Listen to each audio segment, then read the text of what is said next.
سید نعمت اللہ قادری صاحب بانی مدرسہ انوار علوم، سابقہ رکن اسمبلی محترم جناب ممتاز احمد خان صاحب، مفتی محمد انوار احمد صاحب قبلہ، مولانا حافظ سید کلیم اللہ قادری صاحب،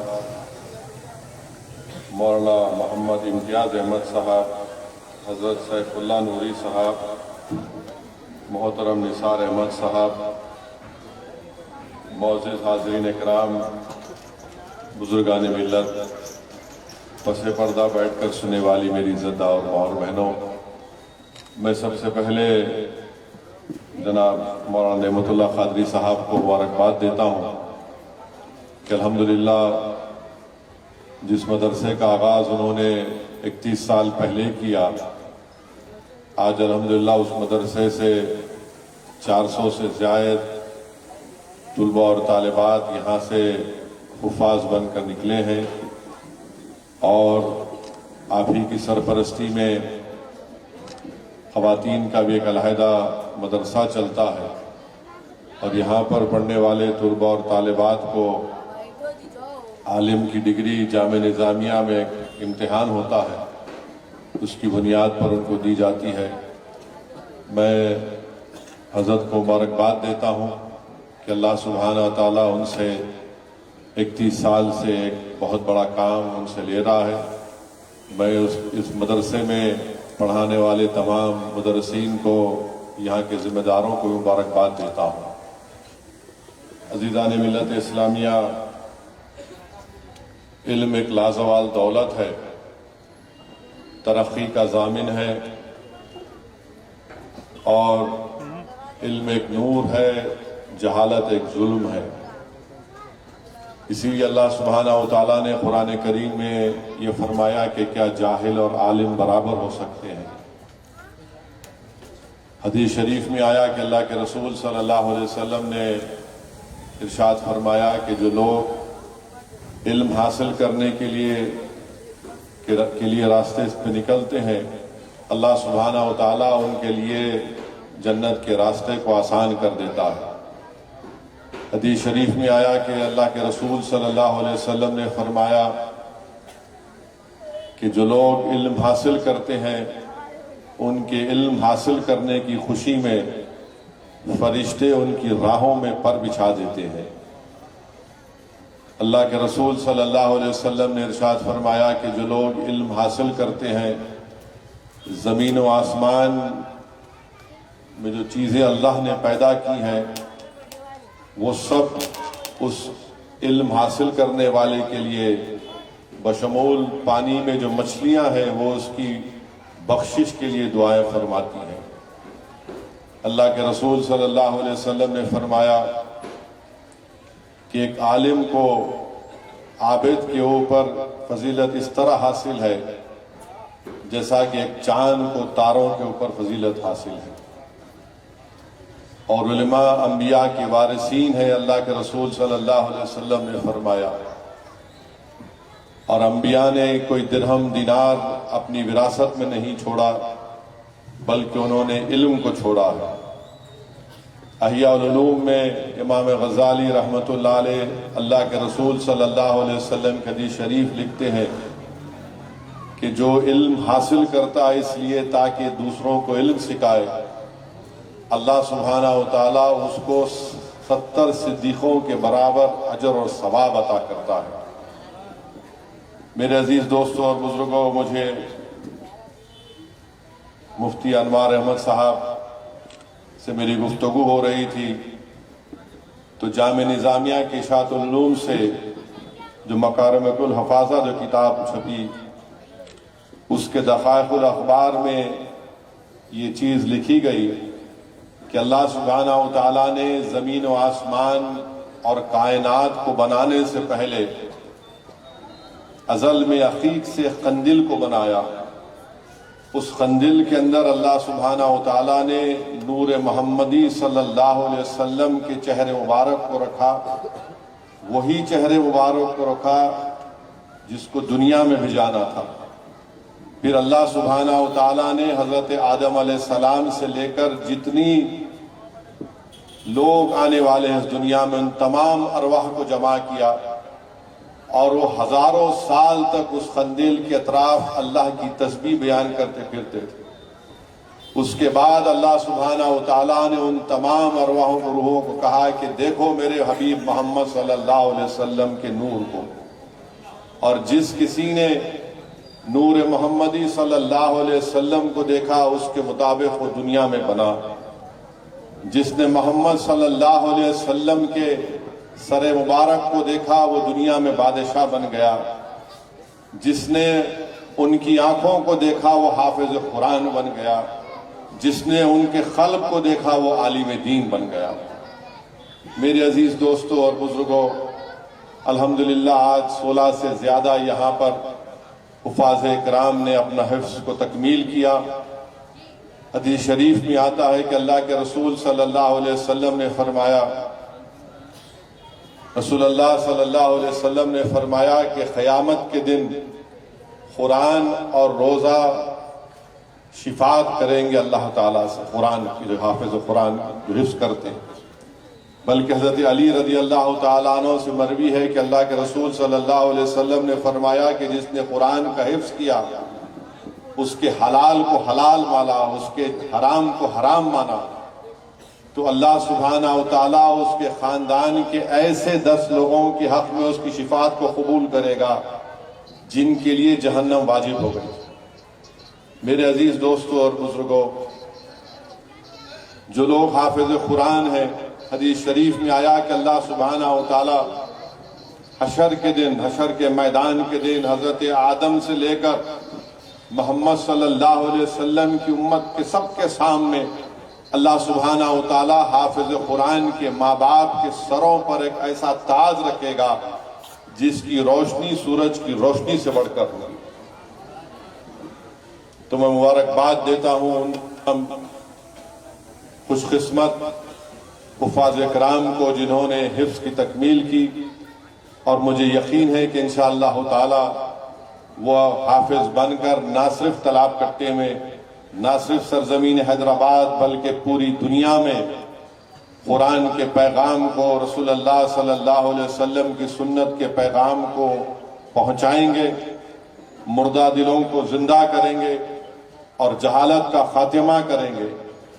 میرے عزیز دوستوں اور بزرگوں، علم کے تعلق سے مجھے ڈاکٹر حمید اللہ رحمۃ اللہ علیہ کے خطبات بہاولپور کا وہ خطبہ بتا رہا ہے جس میں ڈاکٹر حمید اللہ رحمۃ اللہ علیہ جو جامعہ نظامیہ کے عالم دین تھے، اور جو لوگ ڈاکٹر حمید اللہ کو نہیں جانتے رحمۃ اللہ علیہ کو، وہ جامعہ نظامیہ کے عالم دین تھے، اور اللہ سبحانہ و تعالیٰ نے دین کے لیے، دین کے حق میں ان سے اتنا بڑا کام دیا کہ دنیا میں اگر کسی نے فرانسیسی زبان میں قرآن کا ترجمہ کیا تو سب سے پہلا نام آئے گا ڈاکٹر حمید اللہ کا۔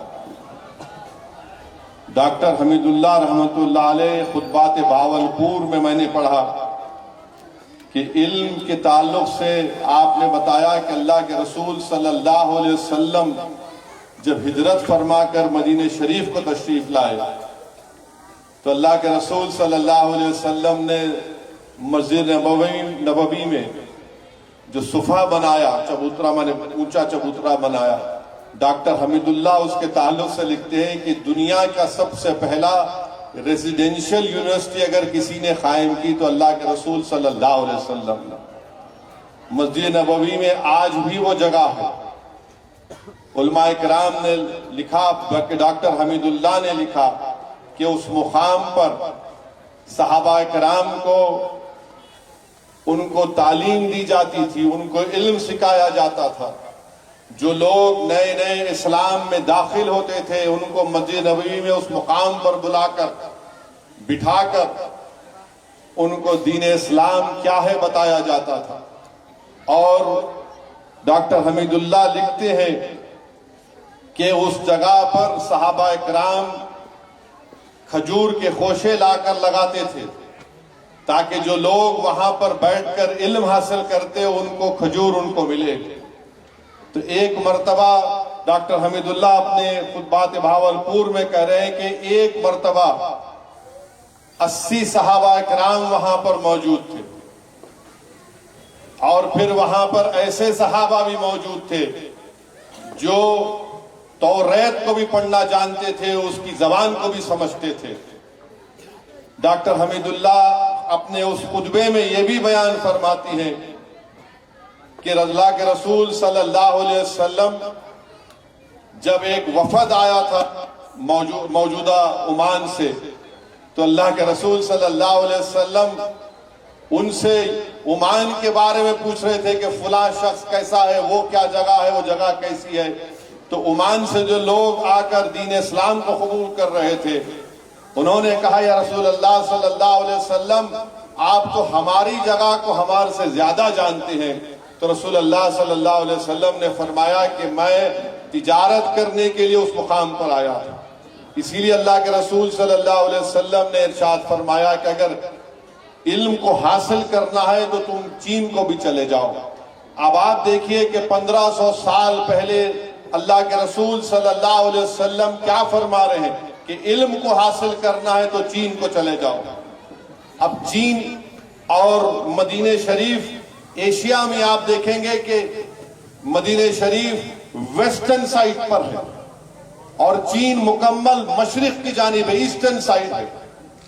اور ڈاکٹر حمید اللہ کہہ رہے ہیں کہ جس زمانے میں رسول اللہ صلی اللہ علیہ وسلم تجارت کرنے کے لیے عمان کو گئے تھے، تو چین سے جو لوگ تجارت کا سامان لے کر آتے تھے، وہاں پر ایک بہت بڑا میلہ لگتا تھا، لوگ لا کر اپنا سامان بیچتے تھے۔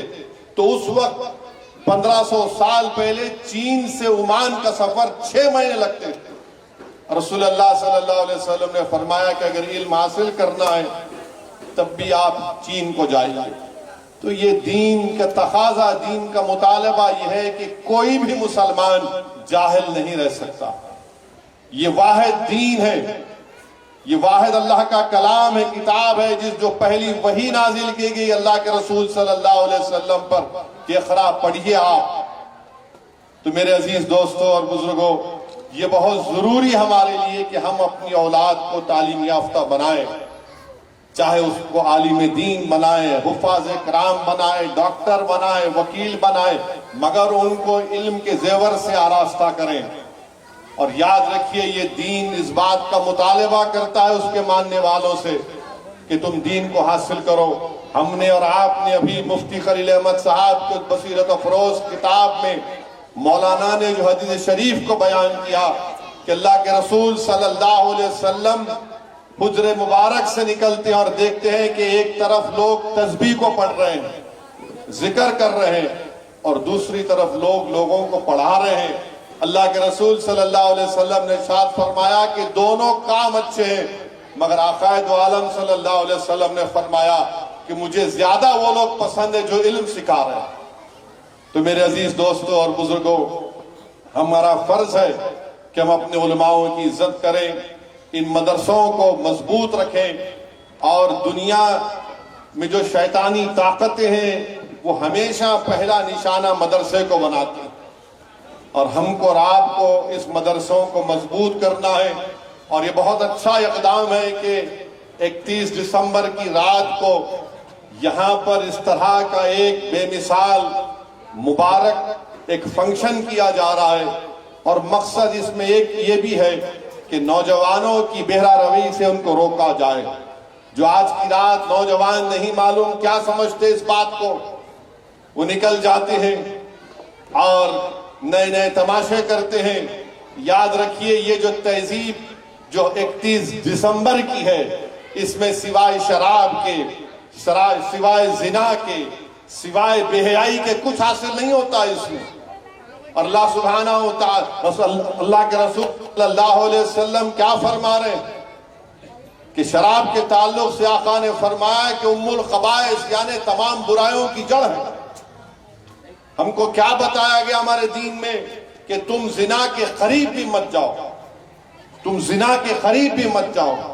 میں نوجوانوں سے دربندانہ اپیل کر رہا ہوں کہ ہم آمینہ کے لال کے لائے ہوئے پیغام کو ماننے والے ہیں، مغرب کی تہذیب کو ماننے والے نہیں ہیں۔ ہم رسول اللہ صلی اللہ علیہ وسلم کے غلاموں کے غلام ہیں، ہم ان کی لائی ہوئی تہذیب اور پیغام کو ماننے والے ہیں۔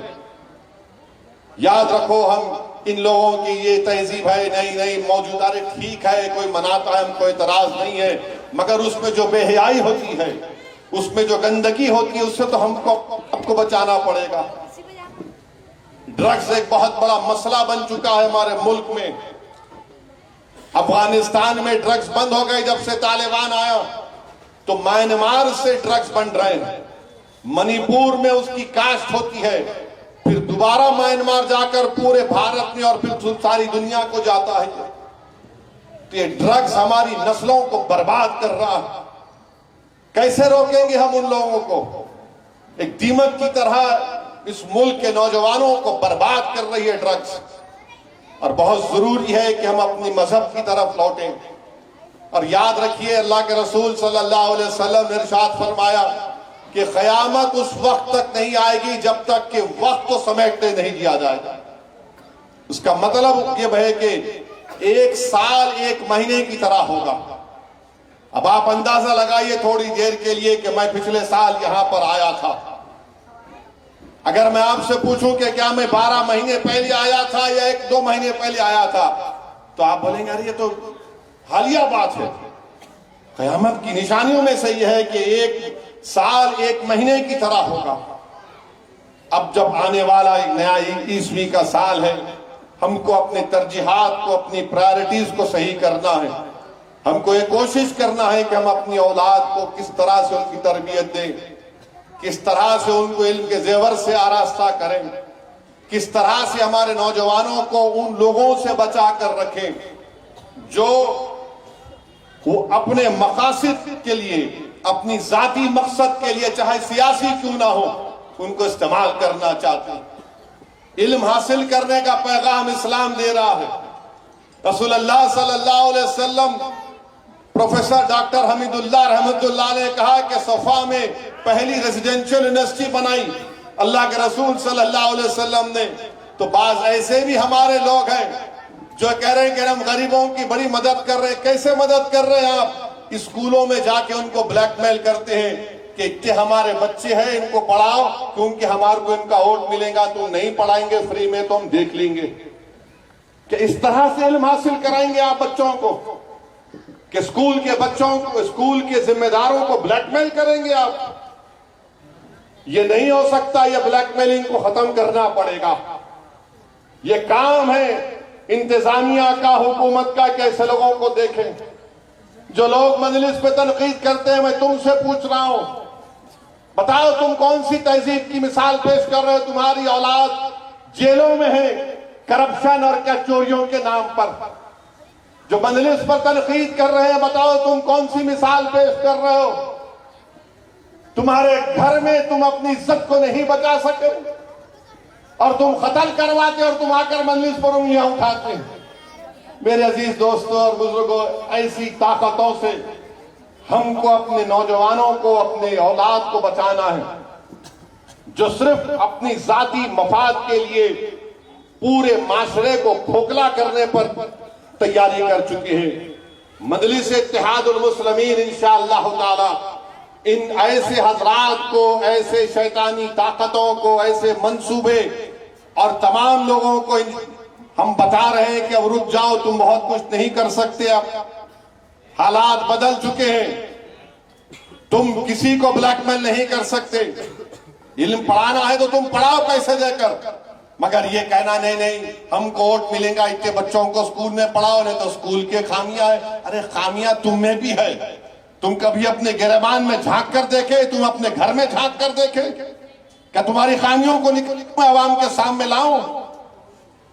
تم اگر کسی اسکول کے انتظامیہ کو بلیک میل کرو گے تو مجھے بھی معلوم ہے کہ تم میں کتنی کمزوریاں۔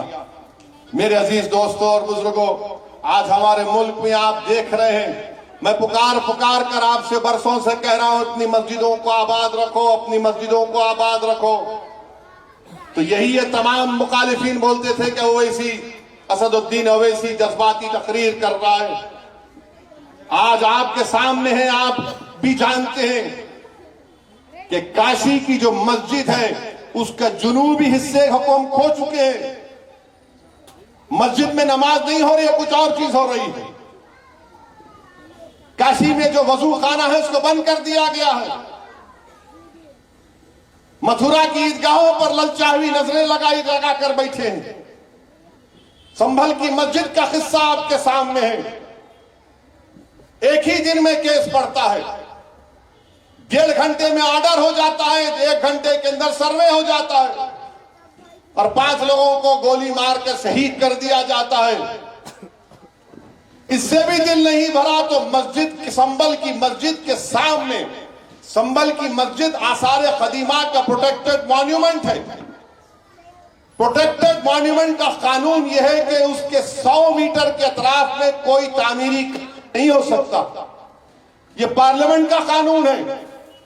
مگر یہ کون سی سنبل کی پولیس ہے جو آثار قدیمہ کے پروٹیکٹڈ مسجد کے 100 میٹر نہیں بلکہ اس کے 5 فیٹ کے فاصلے پر آؤٹ پوسٹ بنا رہے ہیں، اور وہ آؤٹ پوسٹ وقف کی زمین میں بنا رہے ہیں۔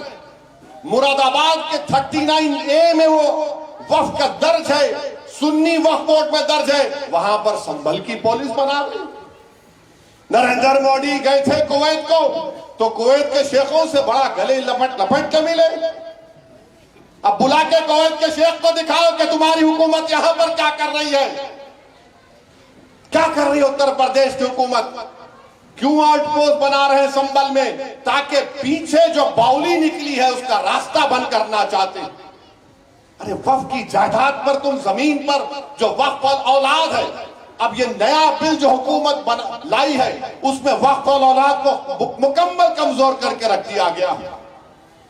پکار کر کہہ رہے تھے، آج بھی کہہ رہا ہوں، وہ وقف کا بل اس لیے لایا گیا تاکہ مسلمانوں سے ان کی مساجد کو چھین لیا جائے، تاکہ مسلمانوں سے ان کی درگاہوں کو چھین لیا جائے، قبرستانوں کو چھین لیا جائے، یتیم خانوں کو چھین لیا جائے۔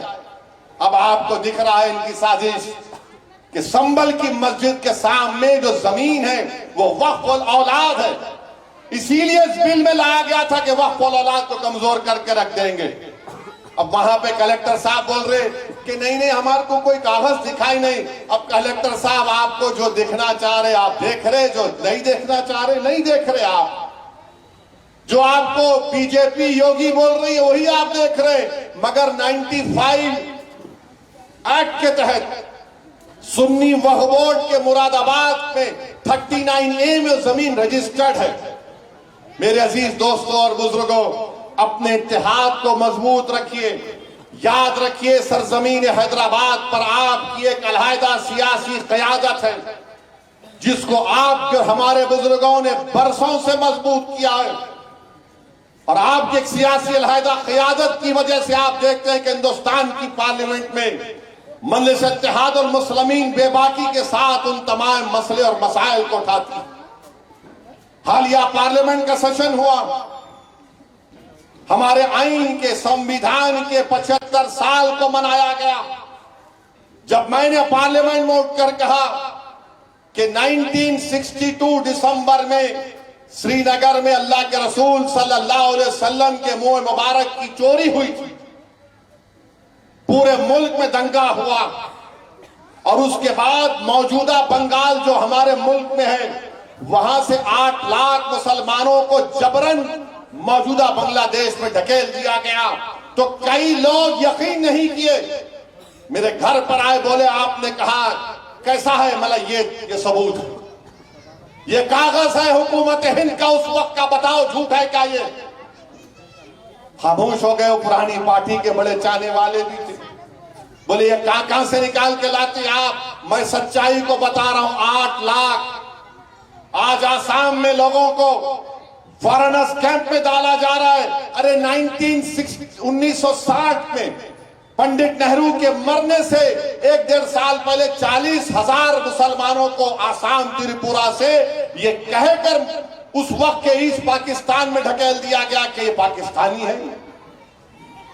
بتائیے میرے عزیز دوستوں اور بزرگوں، یہی تو میں آپ سے عرض کر رہا ہوں کہ اپنے علیحدہ سیاسی شناخت قیادت کو مضبوط آپ نے کیا ہے، اس کو اور مضبوط رکھیے۔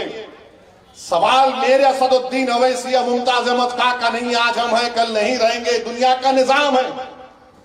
مگر ملک کے حالات اگر کوئی امید لگا کر بیٹھا ہے کہ نہیں نہیں اچھے ہو جائیں گے، میں نے پارلیمنٹ میں کہا، باہر بھی کہا، 240 بی جے پی لائی، یہ نفرت کی کامیابی ہے، محبت کی کامیابی نہیں ہے۔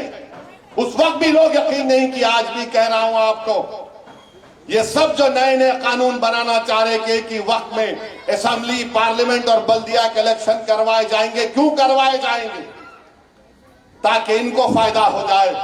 بہرحال میرے عزیز دوستوں اور بزرگوں، میری آپ سے یہ بھی گزارش ہے کہ ہم اپنی دعاؤں میں ان معصوم فلسطینیوں کے لیے بھی دعا کریں جو پچھلے 1 سال سے یہ ظالم اسرائیلی حکومت کے ظلم کا شکار ہو رہے ہیں۔ میرے بھائی، پورا ناردن غزہ کو خالی کر دیا گیا ہے، 45,000 سے زیادہ لوگ شہید ہو چکے ہیں، 13 لاکھ سے زیادہ لوگ بے گھر ہو چکے ہیں، 10,000 سے زیادہ لوگ ابھی اس بلڈنگ کے ملبے میں پڑے ہوئے ہیں، نہیں معلوم زندہ ہیں یا مر گئے۔ ان 45,000 میں 17-18,000 کے قریب تو معصوم بچوں کی موت ہوئی ہے۔ اب غزہ میں کوئی 9-10 سال کے بچے نظر نہیں آتے، سب تقریباً مر چکے ہیں۔ اپنے خاص دعاؤں میں اللہ سے دعا کریں کہ اللہ سبحانہ و تعالیٰ ان غزہ کے فلسطینیوں کو اللہ ان کو زندہ رکھے اور ان کو کامیاب کرے۔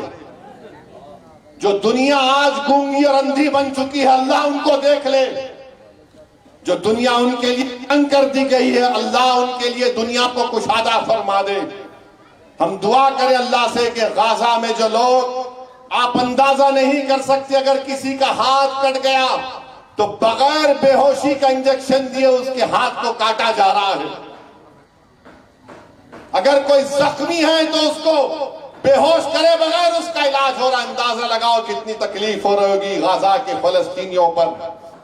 ہم اللہ سے دعا کرتے تھے، کرتے اور کرتے رہیں گے کہ غزہ کے فلسطینیوں کی اللہ غیب سے مدد کرے اور اللہ ان ظالموں کا خاتمہ کرے۔